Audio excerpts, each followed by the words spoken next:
Okay, it's time now for our discussion zone. I love Africa Global Radio. And as I stated earlier, Epifania would be engaging with Madam Toyin Dania, an entrepreneurial specialist currently project managing, actually managing the MEST Africa, Women's Entrepreneurship Day Ambassador for Ghana with the Women's Entrepreneurship Day organization, WEDO. She's also a mentor, trainer, empowering women and girls at all stages of their entrepreneurial journey. She is live with us right about now, and Epifania would be speaking to her in a jiffy. Epi, over to you. Hi, Toyin. Hello, Epifania. How are you? I'm fine, thank you. Yourself? I'm fabulous, thank you. Looking forward to talking to you this afternoon. Definitely. This is like the fourth time we're having you here on this show on different. Yeah, something like that. Yes. It's so amazing to have you. So, I mean, you when it comes to women and empowerment, you're there. When it comes to entrepreneurship, you're there. Both locally, internationally, we find you doing great stuff. I just want to find out what motivated you. Hi, I'm not hearing you very clearly. Oh, sorry. Is the line okay? Oh, that's better. It's Sorry, better. could you repeat the question? I didn't hear you. Okay, so I'm saying when it comes to women empowerment, we find you there. When it comes to entrepreneurship, we find you there, both locally and internationally, like you just cut across. What motivated you to venture into entrepreneurship and then women empowerment? Lovely question, thank you. I've really pondered on this question because people do ask me a lot of the time. But I think it really goes back to when I was growing up. I'm from quite a big family, and my temperament is naturally a coaching, mentoring style. So I always used to do my sister's hair, and they'd talk to me, tell me all their problems, tell me what's going on in their lives, etc., etc. And I think I developed some skills from there. But when I actually went into the workforce, I wasn't satisfied with the work I was doing, and I felt very unfulfilled. And I kept looking for something that would relate to the type of person I wanted to be. I wanted to be working in the space that was my personality. So I looked for a long time. I think it took me about 5 or 6 years to find, I think it was coaching at the time when it first started out, coaching and counseling. And I started looking at courses and trying to engage in the courses. But when I found I was good at counseling and mentoring, I found I didn't want to do it in the clinical sense because it was attached to some tangibles that I couldn't really hold on to.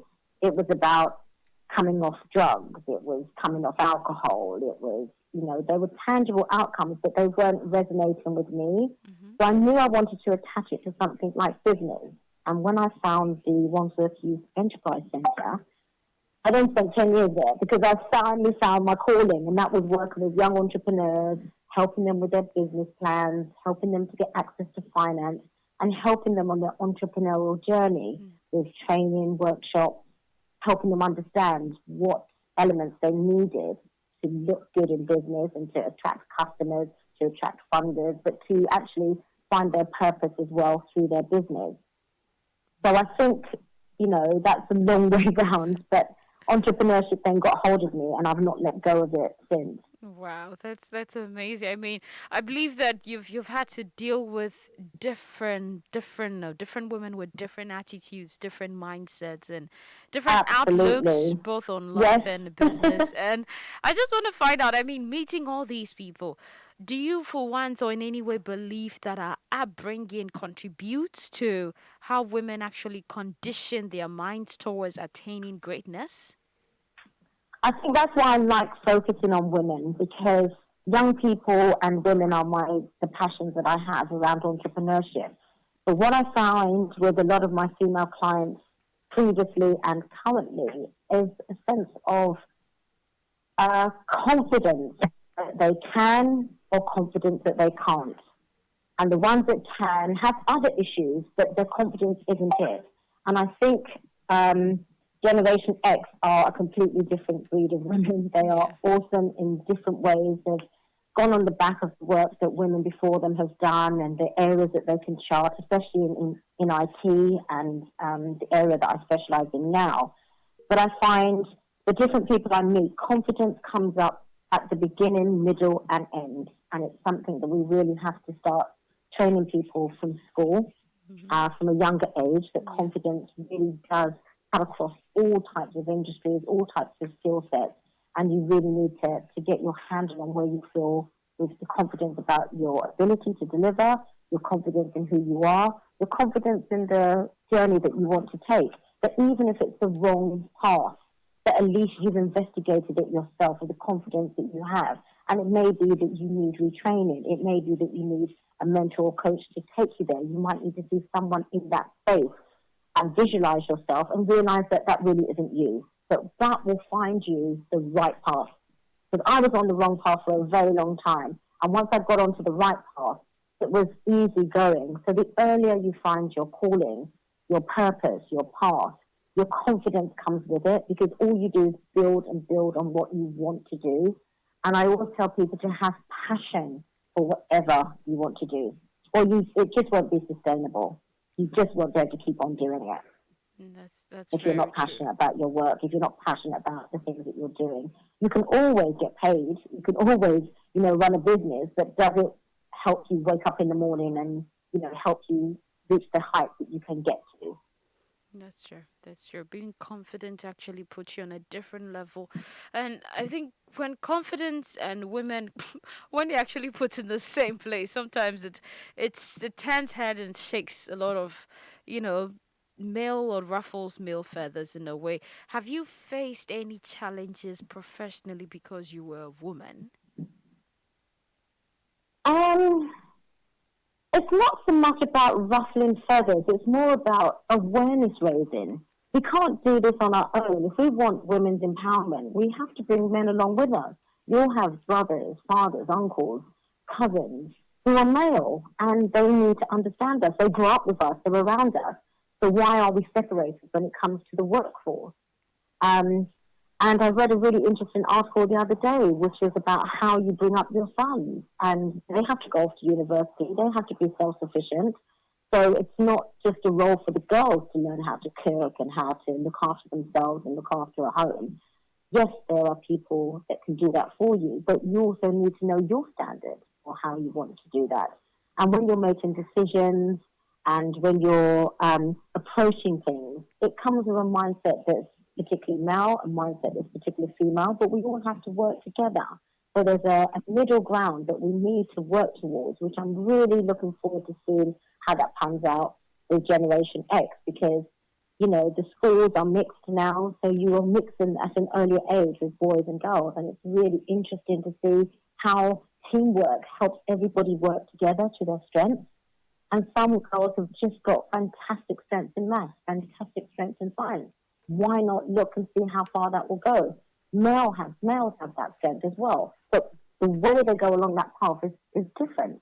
And it's about making sure that those differences get an airing so that we all benefit from the new products and services that are coming out of our community, our entrepreneurial ecosystem community. Wow, that's very true. I think most often we tend to just focus on how to bring the women up and then get them up there, and we necessarily seem to forget that the men also need to be brought along on the same journey, because one way or the other, the men happen to be like a support system for these women that we're actually pushing up the ladder. I'm sorry, I really struggle to hear that. Oh, sorry. I'm saying that most often we tend to push women up the ladder and we try to raise them on the levels of women empowerment, and we don't necessarily bring the men along. And it's like we seem to forget that these men happen to be their support system. Yeah.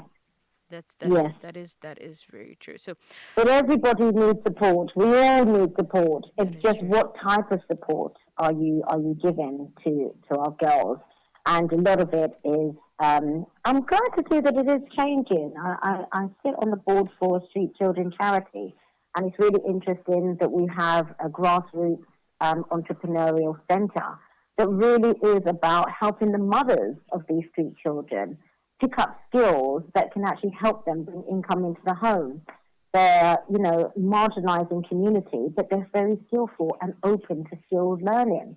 And it's in the hairdressing, it's in basket weaving, bread making, soap making, but it's about using those talents to make products so that you can offer these services and start to build your entrepreneurial toolkit. And I call it a toolkit because you never stop learning, or you should never, as an entrepreneur, stop learning. The market is always changing. It's always changing.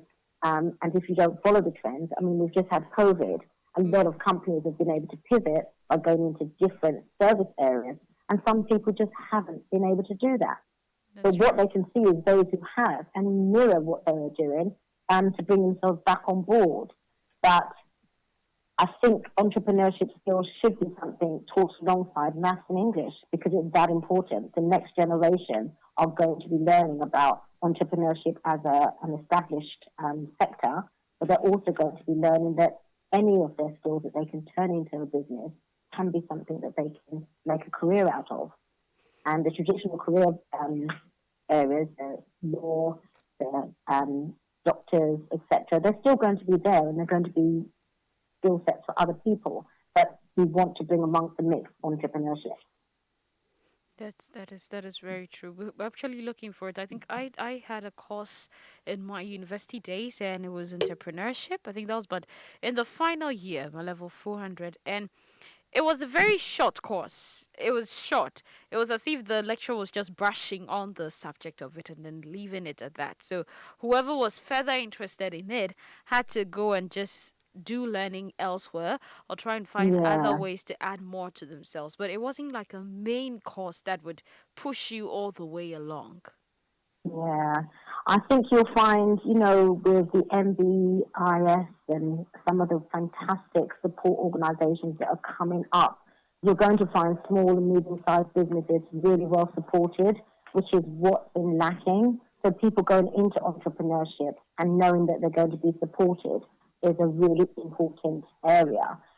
We've had COVID. People have lost businesses. People have lost family members who were breadwinners. They're having to pivot, etc. Those skills now are coming very much in handy. So to know that you can get a bursary of some kind or a grant of some kind to keep going is great. But then we've got, the people who are way off the scale, the blue sky thinkers, who are now turning their ideas into money-making enterprises that Europe and the rest of the world want to be engaged with. We're talking about financial, Fintech. That space is dominated by Nigerians, but it's doing so well. And it's not just about the males, it's about fintech for everyone, really. Bitcoin, etc. Some of these new, innovation things are really transporting the market into a different way. And given, the opportunity, Africa can do so well. That's true. I've been part of quite a lot of innovation games and innovation opportunities that bring people who've not had the chance to be innovative that opportunity. And you find so many gems because it's about the way you think. It really is. It's about logic, etc. And once you're on that trajectory and get supported, there's no end to where you can end up. That is very true. I think I've been doing some of the good news, and I see a lot of innovations across the continent. And I think one of the ones in Nigeria, when it comes to fintech, they are really soaring. Recently, one of the startups, Flutterwave, actually had a partnership with PayPal. Flutterwave is awesome, absolutely awesome. Yes. And it is those people that are going to be the case studies of the future. That's going to bring more and more investors here to find the next Flutterwave, the next group of young people who are going to, bring technology to another level. And you're also talking about women entrepreneurs who are supporting each other in leadership circles and funding circles and groups where they fund specifically like-minded women in like-minded sector-specific areas. This has been International Women's Day, International Women's Month, and you can see the diverse community that we have. And it's headed by quite a few men, it's supported by quite a few men, and we need to see more of that collaboration so that the Flutterwaves become anyone's wave, male, female, whoever. It just is the product is good from the market, the product is good for customers. That's how it should be. It's going to be something that's dynamic for everyone, and it's a product that everyone would like to have. That's the way forward. That's the future I want to see. That's my new normal. Okay, so now for every woman out there listening to you, right, and every woman who actually wants to venture into entrepreneurship, what advice would you give them? What would you tell them? I would like to say that though I think role modeling is important, I think you really need to start from the home. Your mother and the people in your household are people doing innovative things. If they're not, then who are the next level, the next level, the next level that you can touch and feel? We have LinkedIn. Reach out to someone that you admire and get some support. They may not be able to support you, but they may be able to signpost you to somewhere that can. We at Nest have lots of programs that we run. At Women's Entrepreneurship Day, we have lots of programs that we're running. Tap into us. Tap in and see what we can do to support you. But you need to have the right avenue because there are some things that you must have.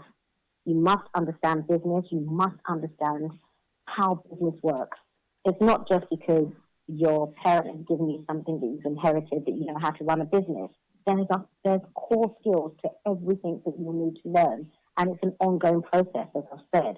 But the sooner you start, the better it is. We've got the Internet of Things, so there's all of that side of things to learn, as well as the marketing, the finance, actually understanding your competition, your competitors out there, understanding what sort of pricing that you should have. All the elements of business that you should know are something that you should know if you're going into business, because that's going to help you with your success. It's not to say you always be successful, but you need to understand those businesses. And sometimes you need to fail, because there's lessons to learn in failure. You know, fail forward and learn those lessons as quickly as possible. Because once you've learned them, now you're on to the next trajectory. And you don't know if those lessons were meant to show you the area of business you're supposed to be in when you're on the wrong trajectory. That's true. That's true. That's true. That's my advice. Yes. Thank you so much. I mean, it's always a wonderful time with you, no matter how short or how long the period is. We're able to get a lot and so much wisdom. I wish this could go on for long, but my other colleagues are in the studio. Hafiz is here, and Barry himself is also here. So I want to find Hi, out. guys. Hello, hello, hello. Hello. How are you doing? I'm very well, thank you. Thank you for some wonderful questions. I've really enjoyed today. You're welcome. You're welcome, and thank you also for sharing these nuggets with us, as well as for our listeners out there. But then, real quick, I just want to find out. So, in your dealings with women in entrepreneurship and empowerment, I mean, you have dealt with women across board. Talking about women from the millennials, and then women, in the Generation Z. So could you tell us how different it is? Is it that challenging, or it's quite easy, or you have actually identified the differences? The millennials are this way, and the Generation Z are that way. Yeah, it's hard to say the differences because it's very similar. I'm a Formula One fan, and people are always trying to judge one generation of driver to the next generation of driver. Right. We've all got different circumstances that each generation brings, and the generation before have had to maybe have a tougher time to deal with it, especially where we are with tech. And it's much easier for the millennials now with the way tech is, because it's more of a foundation that's been set. It's more acceptable for girls to go into science and tech, and it's more acceptable for the STEM areas to be focused on getting in more girls. Right. Whereas previously it was about maybe not having so many girls go forward for STEM, who were naturally good at maths, who could definitely have made some impact. But like Ifania said, sometimes it is that you're steered in a different direction. When you know yourself, you know what you're good at, and you'll keep coming back to it if you have the passion and drive to go forward. And most entrepreneurs have the passion and drive to stay the road, because you're going to fail, you're going to succeed, you're going to have a normal day. But what is normal? We have the new normal with COVID giving us the curveball for how we're supposed to pivot, etc. And so I will say, just being aware and awakened to change and to embrace it. Right. So I like having young people around me because they keep me on my toes with what I need to learn. But I also have a group of people around me who are just a bit younger than me, just a bit older than me, and much older than me. Okay. And I've got the gamut of support when I ask questions about back in the day that I need to refresh myself with to say, look how far we've come. Because we've come far. It's just taken a bit of time. And when you see it now, it's like it was always here, but that was not the case. So I've been in entrepreneurship since I was 27, and I won't say how old I am now, but it's 30 plus years. But it really is interesting to see the changes, and each generation has something to offer. And what we need to do is collaborate, join forces, support, encourage, and be part of the changes that we want to see. Wonderful, wonderful. I believe my colleague Hafiz also has a question for you. Okay, Hafiz. Oh, cool. Okay. Yes. Thank you, Madam Toyin. It's been such a delight having you on this platform. Thank you. Yes, but my question is quite simple, really. I think Epiphania mentioned it in passing. She talked about challenges, but I want to be to come at you with something more specific. So I'd like to know what the most ridiculous reason you've ever heard right before you were denied an opportunity as a woman. Oh, that's a good one. But I'm a different kind of woman. You see, those sort of things are my challenges. They're the things I jump off of. And I think because I'm the way I am, I haven't had as many challenges stopping me as a woman. I've had challenges as a human being, just full stop challenges. Okay. And I'm looking at it and I'm thinking, what has been the most? I've run an entrepreneurial center for 10 years. I then went to run another one in a different country in Sierra Leone, and I ran that for 2 years. I've come to Ghana, and I've been here for 7 years, and I'm now working in a digital innovation hub. None of those things have stopped me because I was a woman. But at the same time, there are opportunities that are given now, and most of the time that I was in my business centre in Tooting, South London, that I would welcome those challenges for my women to see what they are and overcome them. And I don't think I've had anything to stop me. It's me. If anything to stop me, I'd say it might be myself. Not going for that opportunity or not feeling, as much as I say to people, have your confidence, etc. I'm a human being. Sometimes I haven't felt I have the right to go for something. And I remember when I was going for the opportunity in Sierra Leone, I really did have to think about going into a new culture, a new space. I'd been to Sierra Leone as a visitor, but I hadn't actually worked there. And that was a challenge for me, but my organisation supported me in that challenge. I still went for the job because this was now being a director of a business centre. And yeah, it was challenging. There was a lot more guys that went for the role. I think I was shortlisted with mostly guys, and I was the only female that was shortlisted. But it was the things that I brought to the job that made me the right fit, which was I'd worked with the organisation before. I was a woman. I had been to Sierra Leone. I had done projects with entrepreneurship, and those things that would have been challenging were not challenging for me. What was challenging was the culture shock of being in a different climate. I came from the UK with my infrastructures in place, and easy access to finance, easy access to business support, etc. And now I was going to create it and make it something that was as sustainable and easy to access as I had experienced. But I think in my career, that's been my most challenging opportunity to go for, and that was me. And I'll hold my hand up if I can't do something, but I'll go and train, or I'll go and speak to somebody who can help me to overcome it. I won't shy away from it, but I will be challenged by it. And that's just being human. I think we're all human, and we have to recognize that we're human, and we can't do everything, because sometimes we need help. And it's not a weakness to ask for help. It's actually a strength to recognize that you don't have all your balls in one court. You have some bits here, some bits there, but you're at 5 and 10%. But at 10%, you're aiming for, so you need some help to get to that 10%. and you need to reach out to get support to get there, or you'll stay at 5% while you're hiding. Right. Okay, Epi Raphael. How was that? That was deep. It was. Right.